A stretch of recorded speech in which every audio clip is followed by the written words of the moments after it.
Welcome to the Kenney Show. This is the place where we take a no bullshit look at life's little lessons. Here, together, we find the spiritual glory in even the most wicked hard story. This is a journey from fear back to love and how we can find our greatest strength and happiness in some of the most unlikely places. I believe that if you're willing to change your mind, you can totally change your life. So, are you ready to rewrite your story and choose to live free? Let's do this.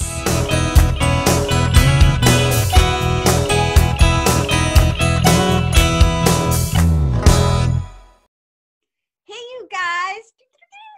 I'm so excited to be talking to you today because we're going to be talking about something that I love to talk about. Welcome to the Thanksgiving episode.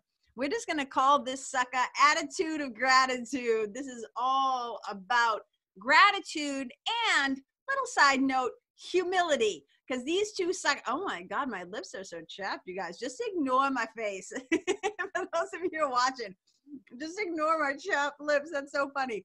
Look at attitude of gratitude and humility. These suckers kind of go hand in hand, and I'll explain a little bit more about that. So one of the things is when most of you know that I'm a wicked long time student of A Course in Miracles, like 26 plus years or whatever. And I love lesson 195 because lesson 195 says this. It says, love is the way I walk in gratitude. Let me say it again. Love is the way that I walk in gratitude. And here's the thing that I find a lot working with my spiritual mentoring clients or just talking to people. Like wherever I go, I inevitably, like one of my friends just wrote to me and she said, she saw one of my Instagram stories and she's like, oh my God, your voice is disappearing. You're losing your voice. And it's like, yeah, because I talk a lot up in here. I talk a lot in this gig, in the work that I do. My big mouth is often going. That doesn't mean that I don't take deep moments of personal quiet and reflection, because I do, because it's the only way I can continue to run my big mouth. But I do a lot of talking up in here. So I talk to people a lot wherever I go. If I inevitably go out into the world, even to the grocery store, I'm going to bump into somebody usually where I end up chatting with them. And I never have basically small talk. It usually dives beneath the surface to things that matter, things that are important, or at least matter to, the two of us having the conversation. Let me put it that way. So one of the things that I see a lot when I talk to clients or potential clients or people who are suffering in some way is they'll start to tell me all of the things that are going wrong. They'll start to tell me all the details of their story, all their traumas, their dramas, their grief, their grievances, all these things, right? And one of the things that I'll often say to them is, well, partly what I'm recognizing that is lacking here is gratitude, right? It doesn't mean people aren't ever thankful. Like, let me be clear when I say that. But in that moment, what I see what is lacking is gratitude. So one of the exercises that I often give to my clients is at the end of the day, before they do their final meditation or prayer practice or whatever that they do, how about either keeping a gratitude journal or just in your mind running through like 4 things, 3 things, 5 things that you're grateful for today? Because we can either focus on the shit that's not happening the way that we want it to, the things aren't going right. And I always say this, it's easy to be nice when shit is going your way. It's easy to be kind and compassionate and grateful when you're getting your own fucking way. It's a little bit different. Can you practice gratitude when things are a little tough or sticky, or you're still figuring it out, or you feel lost or whatever? And I always say, even confusion is better than ignorance. It's like a step up, right? So can we be grateful for the fact that, like, hey, at least I have a couple of ideas. I'm still confused about what to do, right? So it's a really radical practice, gratitude, of being grateful, especially at a time when maybe things are difficult. So if somebody is complaining about a lot of different things, I'll just say, hey, what can you be grateful for right now? And I'm sometimes talking like the basics, you guys. Like, I sit here right now and I go, roof over my head, check. Food in my fridge, check. Do I have eyes that, that can see? I'm not blind. I might be blind to some things, but you know what I'm saying? Physically right now, can my eyes see? Yes, check. Can I hear? Check. Is my health good? Knock on wood, check. right? Do I have friends? Check. Do I feel the love of another being? Check. Do I believe in a God that I believe loves me? Check. Like I could go on and on and on. My body works, my legs work, my mind works, right? I get to do what I love for a living. I get to be creative. I get to express love. Like I have amazing furry kids, right? It's like on and on and on. We have so much to be grateful for. My Uncle Rich once said to me something when I was like 15 years old. And he said to me, obstacles are what you see when you take your eyes off the goal. I've never forgotten this. And I always think about it like this way. I think like your problems are what you see when you stop being grateful, right? It's like, oh my God.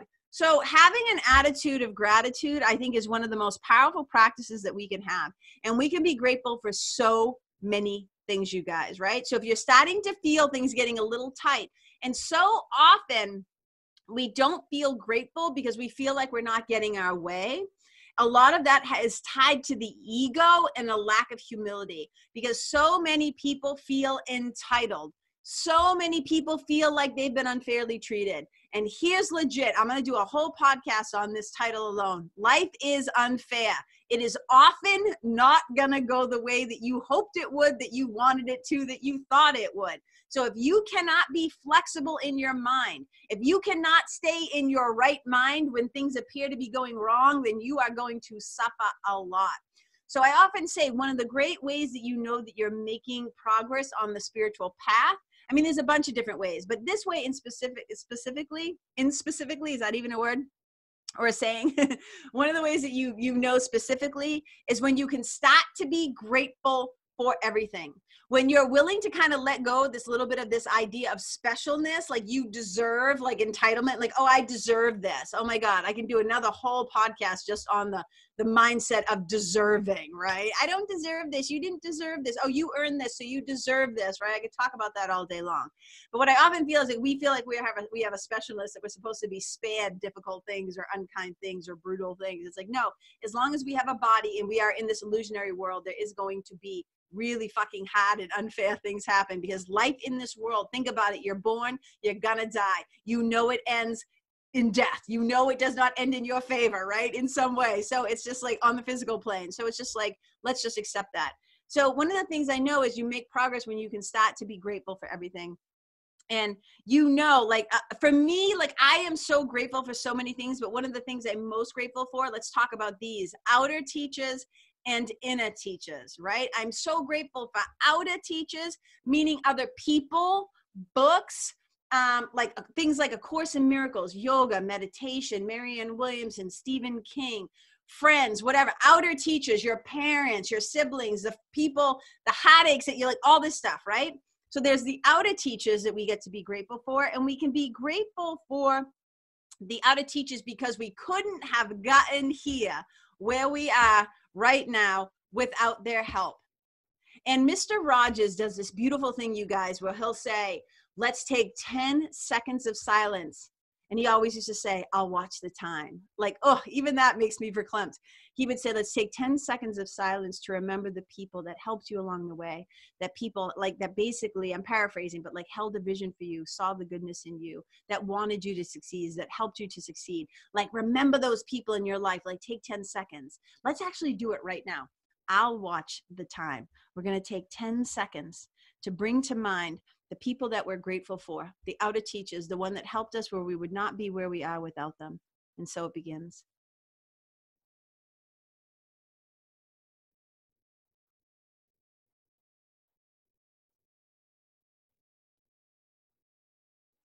And we're back, right? It's a powerful practice to just pause no matter what's going on and count your blessings for these outer teachers, because we couldn't have gotten where we are without them. They've given us so many opportunities in this classroom, right? So many opportunities in this life that is a big old classroom to get where we are today and to learn the lessons that we learned. But I'm also grateful for my inner teacher. I'm also grateful for the decision maker in my mind that helps me to remember God's love, that helps me to remember my spiritual team, that helps me to remember that I can always choose again. The part of my, the decision maker in my mind that helps me to choose my right mind more and more often rather than my ego mind. It's like, I say it like this. I'm so grateful for myself and my right-minded self for reminding me that everything is a classroom and I can always change my mind. I can always change my mind. And often that's what a miracle is in A Course in Miracles. It's when you shift your mind from a thought system of fear, for a thought of fear, to a thought of love. I can always change my mind and become more right-minded. When people do awful things, when people harm and hurt each other, it's because they have left their right mind. It's what I always say, happy people tend not to hurt people. And happy people tend to be in a state of gratitude. They tend to be in a state of happiness and peace and gratitude because they have the skill set of being able to be grateful for every living thing. Listen to this, you guys. I jotted this note down to myself. I just wrote this, right? I'm grateful for every living thing because the world helps me, right? Everything in the world, the beings, the creatures, the environment, the government, my friends, my family, every living thing I'm grateful for in this world because the world helps me to have lots of forgiveness opportunities. And you guys, forgiveness is the key to happiness, okay? Forgiveness is the peace of God, and forgiveness is the pathway to the peace of God. So every living thing in this world, can we be grateful for it? This is how you know you're making progress, is when you can look back at your life. You know, I was just talking to Ashley Sabalka. If you don't know Ash, go check her out. She has a podcast called Golden Nuggets, and she invited me to be her guest. So kind. And we were talking about how and I think she would be okay with me sharing the story. She talks about it. You know, her brother had committed suicide, and we were talking about my mom's murder and talking about her brother. And we were both saying how people are sometimes taken aback when we say, oh my God, one of the greatest gifts I ever got was my mother's murder. And she said, one of the greatest gifts I ever got was my brother's suicide. And let me be clear. Let me speak on behalf of us. I'll take that right for a second to speak on behalf of us, that we're not saying we're jazzed and psyched that those awful things happen. I am sure she would in a moment want her brother back. And I would in a moment, of course, want my mom to still be alive and not to have suffered. But what we're saying is it's the meaning, it's the nuggets, it's the golden nuggets, it's the gold, right? It's the glory, I say, that we extract from the story that has led us to be more deeply compassionate people to other people's suffering. I would be a totally different person if I hadn't lost my mom when I did, how I did, at the time I did, all that stuff. I'm so grateful for that because it gave me huge forgiveness opportunities. And forgiveness is the key to my happiness. I know this to be true, right? I know this to be true. So I'm really grateful for the outer teachers. I'm really grateful for the inner teachers. And I'm grateful, you guys, for all the lessons. I am so grateful for all the lessons that teach us how to love, to get better at giving and receiving love. And I don't tend to get better in giving, receiving love when everything's going hunky-dory and easy peasy and peachy keen. You know what I'm saying? I usually, I'm like that. I'm a little thick-headed, little hard head, right? I tend to learn the hard way. I got to get knocked on my ass, and while the little birds and stars are flying around in my head, when I'm already like down on my knees, it's like I remember to pray. Oh my God, please help me. God, please help me. Spiritual team on the job. Help me out. Help me to shift my mind from fear to love. Help me to forgive myself for the way that I believe that I'm separate from God sometimes. Help me to forgive my brother and sister and whatever thing I am imagining that they're doing to me. Help me to see myself, this situation, this person differently. So grateful for forgiveness opportunities because they continue to shape and mold me. They are the pathway home, right? Grateful for all the lessons, man, all the people that teach us how to love. Gratitude is how we walk home. Gratitude is how we walk home. It is the path that leads us home. And all of these things, when we walk in gratitude, what it helps us to do is to remember who we truly are and to remember to whom we truly belong. So let me pose this question to you. Can you in this moment be grateful for everything that has happened? In this moment, can you feel grateful, have gratitude, give thanks for everything that has happened? For me at this point in my life, I am a resounding yes. Yes, I can, because I have learned how to view things through a new lens. I ask Holy Spirit to help me to see the things of the ego from a place of, it's so interesting. In A Course in Miracles, it talks about how the inner teacher, call it spirit if you don't like Holy Spirit, but how, and I call it also your spiritual team, how they're so gracious and they help us to look at the thoughts of the ego.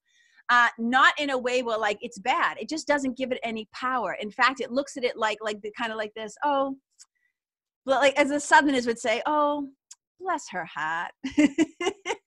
It looks at the ego and it sees nothing but silliness. But it's like it also recognizes the ego's arrogance. Because this is what's so amazing to me. Like when we talk about humility, I'm definitely going to have to do a whole podcast on humility, but I'm going to touch on it briefly here. Part of our humility is knowing that, how do I say this? The ego's arrogance is that, like so many people think it's arrogant to say that you are like God, that you are an extension of God, that you are like love itself, right? A lot of people are like, oh, it's so arrogant to say that you're one of God's kids, that you're like created by this all-powerful God, that you are God in some way, right? And I always say, no, it's incredibly arrogant for the ego to think that it could actually be something different than what its creator created. It's actually incredibly arrogant for the little ego to separate off into its specialness and to think that it's so unique and so special and that it's separate from its God. That's the thing, that it's separate from its source. That's what's arrogant. What's incredibly humble is to recognize who your source is, who you are, and why you are here, which is simply, if you are love, it's to extend that love. That is the most humble thing that you can do, is to recognize who your source is, who your, if you want to say it this way, your creator is, that you come from love itself, that you were created as love by love. So your only job, your only gig is to love. And when we forget that, when we get caught up in our specialness and our specialness and our entitlement, and we deserve, and why is that happening to me? And I didn't, me, right? When you start to go into that cycle, those detours into fear, I always say, if you're going to take a detour into fear, like don't buy real estate, don't rent an apartment, right? Don't pitch a tent in the park. Get your ass back on the highway, realize it, flip a Yui, flip a dick, get around, get out of there, and get your ass back on the road. You know what I'm saying? So look, let's learn to daily practice of having an attitude of gratitude, of giving thanks. And here's something else I want to talk about real quick. Being a vegan, I cannot let this pass. Like Thanksgiving is one of the most horrendous holidays because we see all these people that I know and love too. I can just talk personally about it. People that I know and love, but people all over the world who celebrate by murdering billions of animals, right? Like millions of turkeys. It's something obscene, you guys. I don't even know the current amount. Last I checked, it was something like 30 million turkeys are like slaughtered for Thanksgiving. So every year I just hope like, and here's what's so fucked up. Why does the president pardon a turkey? You know why they pardon a turkey? Because they know it's not good. They pardon it and they give it life because they know otherwise they're murdering it. Like, I just think about like, oh my God, the hypocrisy of this. How come we don't wake up to this? So maybe this year you'll have some tofurkey, or you'll make an incredible dish with squash, or you'll do something else. You'll have a compassionate meal. Can we maybe celebrate our gratitude, and can we give thanks by not causing harm and suffering to another living being? Like, that's a really radical idea. And to all my vegetarian and vegan brothers and sisters out there, my plant-based people who are awakening to this call. So many people reach out to me more and more, asking me for help in transitioning to plant-based eating, to becoming vegan, which are different things, by the way. It's one thing to have a plant-based diet. It's another thing to be vegan. Vegan actually is a larger, broad. I'm not saying it's better. Don't get all judgy and weird. I'm just saying it's a broader expansion of moving into not wearing animals, not going to zoos, not like doing all the things where animals are used to entertainment. So vegan is more of a big lifestyle. It's not just a diet. So that's what I'm going to say about that. So I'm grateful for the people who are awakening to their naturally compassionate hearts. And we all do have compassionate hearts. Kids only eat animals. You only eat animals as an adult, maybe because you haven't questioned it. I'm not saying only. There's lots of different reasons. Please don't get weird on me. But I'm just saying most of us learn to eat animals because we were taught from our parents. But if you put a little kid in front of, I always say, you put a little kid in front of a carrot and an apple and a bunny and a piglet, they're not going to try to eat the piglet and the bunny. They're going to try to pet them and hug them and squeeze them and love them. The other things they understand very clearly, oh, that's food. These are my friends. You know what I'm saying? All right, you guys. So I'd love to hear from you. Like, I don't do these things just for my health. I do them because I'm trying to share my love, the love in my heart, that maybe somehow it will travel and land into your heart. Okay. Another thing I wanted to talk about too is I'm going to be opening up. I'm preparing you guys. Get it while the getting is good. That in January. So right now you got, well, in January, I'll say it this way. In January, I'm going to have 4 slots open in my year-long mentoring program. I'm also going to have 4 slots open in my one-to-one, also one-to-one. They're both one-to-one programs. So you work very closely and intimately with me. You get a lot of KK, whether you like it or not. You can work with me for a year. You can also work with me for 3 months. And then a lot of the 3-month people, like you can re-up to do 6 or go on, right? So I'm opening up the doors in January, but it's an application process. And then we have to talk on the phone and we have to see if we're a good fit. And I have to see if I really believe that I can be helpful, you know, given what your deal is and where you're at and all that stuff. So this is something you've been thinking about heading into the new year. Feel free to start the process now. You can just go to Kenney, KENNEY.com/work with me. Go to that page. You'll see the 2 options. Check it out. Man, hit me up with any questions. All right. This is the year. You guys, this is no joke. We're not just going into a new year. This is a new fucking decade. A new decade. Let's get busy. Let's not busy. Like I don't idolize busyness. You know what I'm saying? Let's get down to business. Let's do this work once and for all. So if there's something that calls to you, you know, if one of the reasons why you have a hard time having gratitude is because you feel scared out of your mind a lot of the time, that you feel anxious, you don't feel purposeful, you're confused, you feel lost, you feel alone, you feel disconnected from your source or spirit. You're not sure what your soul's purpose is, right? You feel lonely. You feel like fill in the blank, you guys, right? All of these things. You have big decisions to make. You have some unhealed trauma, some trauma from your past or your childhood that you've never really been able to quite forgive and transition from. You cannot move yet on your own from your story to your glory. This is why I'm here. This is the work that I'm doing. There's something really powerful about being able to walk through the world in gratitude, because what that says basically is I can be grateful for whatever happens because I know I have the inner resources to deal with whatever happens. That I know that I don't walk alone. That I know that I can have the courage and the confidence and the connection to meet whatever arises with equanimity, right? Knowing that I am love and that my only response can be love, and that so much of this work, you guys, this is how we change. We don't have to change the world, but the outer world will change because we change our inner worlds.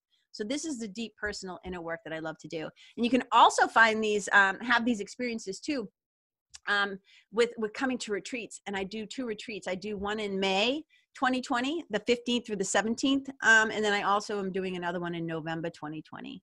And I also have a 1-day in April in Maine, which is going to be wicked fun. So you guys, lots of ways to start to learn how to walk in gratitude, right? Love is the way I walk in gratitude. And if you want to start to learn, like, well, how do I do that, KK? How do I start to be grateful for every fucking terrible, awful, hard, difficult thing, right? It doesn't always happen all at once. This is why we need help. Right? This is why we need help. So I'm happy to walk with you on part of the way on this path that you have chosen. And when you start to do this, you can be a little less afraid. You can start to be a little more fearless. You can start to live in the fearless flow because you know who walks with you. And I'll hold your hand until you're ready to take the larger hand of God, until you're ready to take the larger hand of your spiritual team, of your true inner teacher. So I'm just here as a proxy until you're ready to let go of my hand and take somebody else's hand. But it can be really hard and scary to do this work. And you wouldn't think that being grateful and living in gratitude and being thankful for everything would be such hard work. But you guys, it is. And I know, because sometimes it does feel like life is unfair. It's just the gig here. But if we're going to be here, let's find a way to move through the world where we're not scared all the time. We're not alone all the time. We're not stuck in shame and sickness and separation and scarcity and sin. There is a better way, my brothers and sisters. I can attest to it myself because I have gone and done the work myself, and I've got some tools, and I'm so happy to pass them on to you. So you guys, happy Thanksgiving. Happy Giving Thanks Day if you don't practice Thanksgiving, right? Just happy, gratitude for all that is. I am so grateful for you. I am so blessed to have you in my life. Thank you so much for spending a little bit of time with me. Makes me so happy. You could be doing anything else. Hopefully, I don't know, maybe you're listening to this on Thanksgiving, but hopefully it's the day after you spend some time with your loved ones. And you guys, if you really want to know if your spiritual practice is working, go spend time with your family. This is the perfect practice, great spiritual practice, hanging out with your family and your loved ones and see how it goes. I hope you guys have a blast together. Wherever you go, may you be a blessing, right? May you be the one that everybody is grateful for, because when you come into the room, when you walk into their world, you bring light and not darkness. You bring joy and happiness and an understanding that everything is just a big old forgiveness opportunity, and forgiveness is the path to peace. Forgiveness is the key to your happiness. All right, you guys, I love you. Happy Thanksgiving. Bye.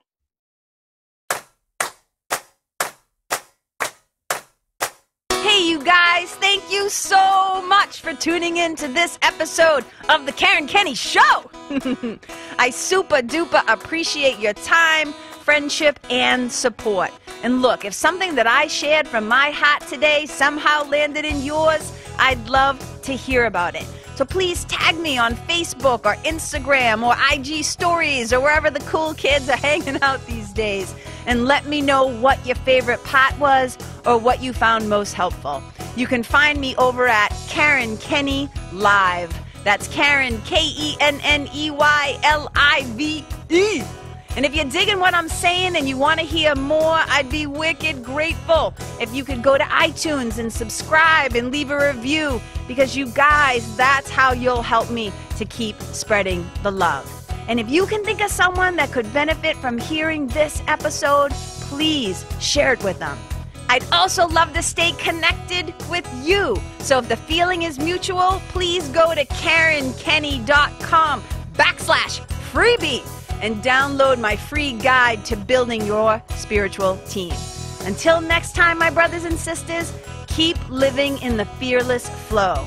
Know that I see you, I appreciate you, and I love you. And wherever you go, may you be a blessing.